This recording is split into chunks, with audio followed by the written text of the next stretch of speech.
धनतेरस क्यों मनाई जाती है?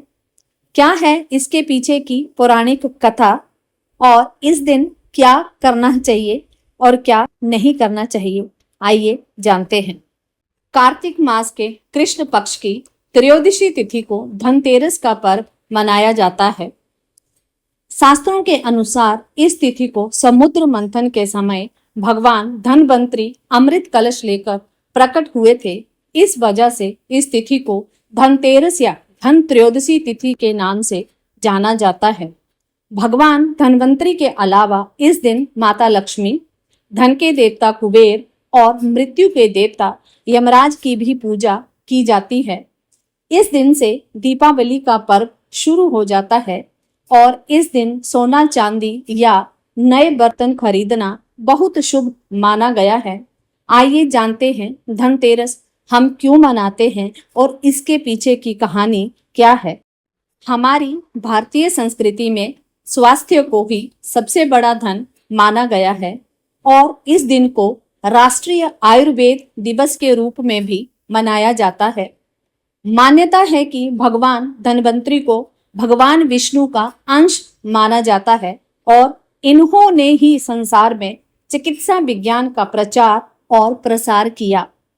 इस दिन घर के द्वार पर 13 दीपक जलाने की प्रथा है। धनतेरस 2 शब्दों से मिलकर बना है। पहला धन और दूसरा तेरस, जिसका अर्थ होता है धन का 13 गुना। भगवान धनवंतरी के प्रकट होने के कारण इस दिन को वैद्य समाज धनवंतरी जयंती के रूप में मनाता है। आइए अब सुनते हैं धनतेरस की पौराणिक कथा। एक बार मृत्यु के देवता यमराज ने यमदूतों से प्रश्न किया कि क्या कभी मनुष्यों के प्राण लेने में तुमको कभी किसी पर कोई दया आती है? तब यमदूतों ने कहा, नहीं महाराज, हम तो केवल आपके दिए हुए निर्देशों का ही पालन करते हैं। फिर यमराज ने कहा कि बेझिझक होकर बताओ कि क्या कभी मनुष्य के प्राण लेने में तुम्हें दया आई है? तब एक यमदूत ने कहा कि एक बार ऐसी घटना हुई है जिसको देखकर हमारा हृदय पसीज गया। एक दिन हंस नाम का राजा शिकार पर गया था और वह जंगल में रास्ते में भटक गया और भटकते भटकते दूसरे राज्य की सीमा पर चला गया। वहां एक हेमा नाम का शासक था। उसने पड़ोस के राजा का आदर सत्कार किया। उसी दिन राजा की पत्नी ने एक पुत्र को जन्म दिया। ज्योतिषियों ने ग्रह नक्षत्र के आधार पर बताया कि इस बालक की शादी के 4 दिन बाद मृत्यु हो जाएगी। तब राजा ने आदेश दिया कि इस बालक को यमुना तट पर एक गुफा में ब्रह्मचारी के रूप में रखा जाए और स्त्रियों की परछाई तक वहां तक नहीं पहुंचनी चाहिए।